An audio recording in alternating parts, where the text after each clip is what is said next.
Alright, I said I'd do a second part to the animals topic, but why don't we just combine all the ideas into a top 10 new Pokemon for Sun and Moon? Since technically, a Pegasus isn't an animal, and there's a lot of cool mythical beasts that would go great in Pokemon.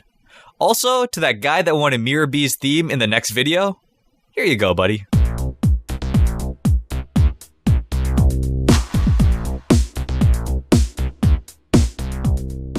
Number 10. A Minotaur. I really like the idea of these half-human, half-animal type Pokemon. Now it sounds a bit weird at first, but it would probably have the same feeling as say Hypno or Hitmonchan, where they're already kinda human, but still have that animalistic charm. A Minotaur would be a really cool addition if they added one in a place before you get to a legendary Pokemon, as the Minotaur feels like a protective creature that you encounter when going through a Pokemon labyrinth before something important. And frankly, I'd love to see more themed and strong Pokemon that you encounter in unique areas, like a labyrinth, protecting some sort of treasure. I can see it being a steel rock type, and then end up as a bulky armored Minotaur, as that sounds very fitting for the Guardian of the Labyrinth. Number 9. A Kangaroo. Although we have both Kangaskhan and Breloom, whose design is derived from a kangaroo, I'd love to see another kangaroo Pokemon that felt, well, more kangaroo-y. Oh, that's going in the dictionary for sure. I've always pictured a fighting-type kangaroo being a great addition to the game, but I really just love to see a kangaroo Pokemon that actually looks like a real-life kangaroo.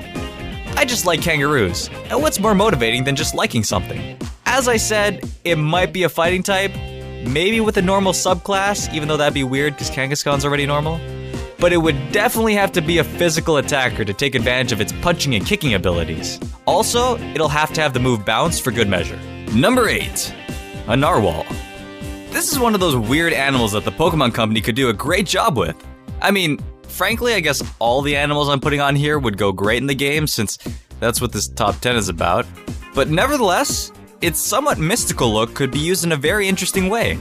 Maybe the horn is electric, or fairy, or just a horn. To be fair, I don't even think these things actually exist. I thought it was just a huge troll. Like, look at it, it looks like a water unicorn. I'm almost certain some scientist one day is just gonna go, yep, nope, these things, they never actually existed. We've just been messing with you the whole time. All those pictures? Photoshopped. For the Pokemon version, however, it'd probably be a very slow and tanky one, but it'd have all these horn moves that they could use. I'd really love it if they made some new moves that involved its horn. Like, horn, hit. Nice, great name. I'll let them do the naming. I do know there's already things like Horn Drill and Horn Attack, but I meant new ones specifically for Pokemon with these sort of attributes. It would just be cool if they made more moves that utilize the special attributes of certain Pokemon's designs, since signature moves are some of my favorite moves, even if they aren't the most useful all of the time. Number 7. A Hammerhead Shark. Look, I just watched Shark Tale recently, and I just think it'd be cool to have a shark trio in the games.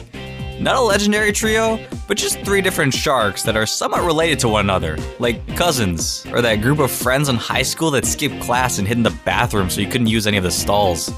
Thanks a lot, Will. I think the Hammerhead Shark is an interesting subject to create a design. I swear, if they actually make its head a real hammer, I'm done. I'm switching to becoming a full-time Doratuber. Hola, mi amigos. See? I already got the Spanish down. Since Sharpedo is that glass cannon Pokemon, it might be better for a Hammerhead Shark to be a bulky physical attacker, and then maybe make another shark in the future that's a special attacker. That'd be pretty cool. Number 6. A Koala. Literally because it's cute, and there needs to be a grass bear. I mean, Quilladin kinda fits that role for me, but it's not actually a bear, it just kinda looks like one. However, I'd really like the official line of bear Pokemon to expand with a variety of different typings. It could be a ninja too. Is that common? I swear I see drawings of ninja koalas all the time. Let's just do that. A ninja koala grass bear Pokemon. Sounds sweet. Go do it, Game Freak. It would probably end up being a standalone gimmicky Pokemon for fun, but I'm okay with that. Just look at that. You chew that leaf, Glenn Koala. Number 5. A Griffin. I think this would make a sick legendary Pokemon. Although, apparently that description actually fits every mythical beast. Also, no, I have not been watching Harry Potter. It just looks so magical. Probably because it's not real. But, just look at how fierce and intimidating it would be. It could also be a late-game bird Pokemon like Braviary, since it has that same menacing appearance. I think what would be perfect is if this Pokemon was actually obtainable through an in-game quest, or was captured and trapped in its own room behind a locked door. So when you finish the quest, you're rewarded by being able to go straight to Griffin's door. Number 4. A cheetah. This is an animal that would probably have the same feeling as Persian, where it's a very sleek representation of the actual animal. I think the most fitting typing for a Pokemon like this would be normal, but seeing them trying to add on another unique typing would make it very appealing.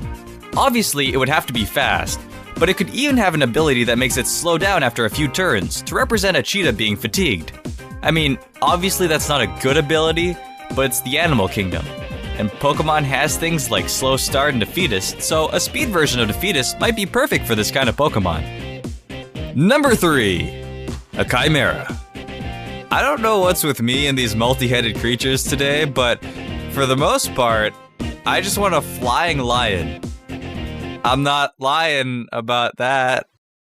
I mean, it is a hybrid creature, so it probably will end up having a jackalope's head on the side or something, but maybe let's just do a flying lion with like a snake's tail or something.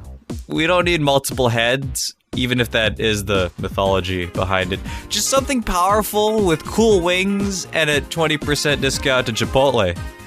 No? Fine, I'll just take the discount. What, seriously, you're not gonna give me 20% off Chipotle? Why? Anyways, I think the design for wings is something that's very underrated.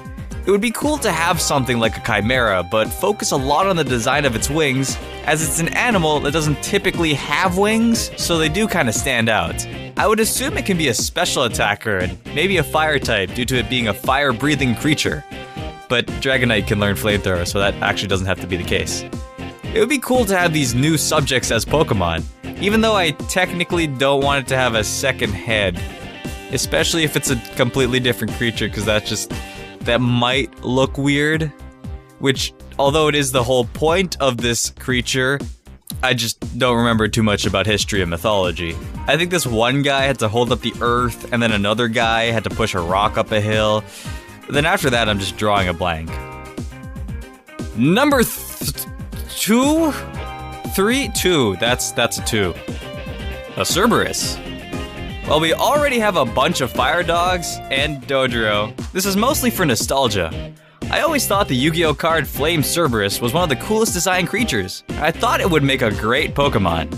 I mean, we all know my love for Arcanine, and, well, I guess giving him more heads wouldn't actually be very appealing. However, this is nostalgia, and it does not have to make sense. Ain't that right, Gen 1ers? You're with me, right? Anyone? No? Anyways, I think it'd be a Pokemon that could be given a similar personality to Dodrio, but maintain a sort of serious presence to it. I don't know what they'd end up doing, besides making it fire and probably high in special attack, but just under no circumstance should you make it a Cerberus with Houndoom, Arcanine, and Flareon's head. I just don't do that and we'll be fine. Number 1. A Centaur. Just imagine it. A Bisharp with Rapidash's body. Okay, don't imagine that. Actually, that sounds... no. Yeah, just keep that out of your head. I do love Game Freak's interpretation of humanoid Pokemon, so it'd be nice to see what they do with this. I mean, they get half a human and half an animal, so at least half of it won't be bad? I mean, I know I knock on them all the time for designs like Jinx, but whatever. I still like to see when they try to make humanoid Pokemon, because sometimes it can be really good, and it shows that they're trying, you know? A for effort, but D for design, because why Jinx? Why? You know what they're gonna do? They're gonna make it so human-like that there'll be an episode in the anime where Ash comes across one of the bushes and he thinks it's a person. But no, when it comes out, it's actually a centaur. Whoa, plot development. For some reason, I feel like it'd be a grass ground type because centaurs are always portrayed as very naturey. Oh, I'm thinking of Cenarius from Hearthstone. That's what I was thinking about. It'd be pretty cool, actually. Albeit a bit different, but after 20 years of Pokemon, we gotta start trying some new things. Hey everyone, thanks for watching. I hope you enjoyed, and please make sure to leave a like and subscribe for more. Hopefully you like these ideas. Maybe they work. they are ideas. Also, I'm going to this convention in Mississauga called EGLX, so that link's in the description. If you want to see me there, I'll be there. Or square. I'm not actually a square, I'm a person.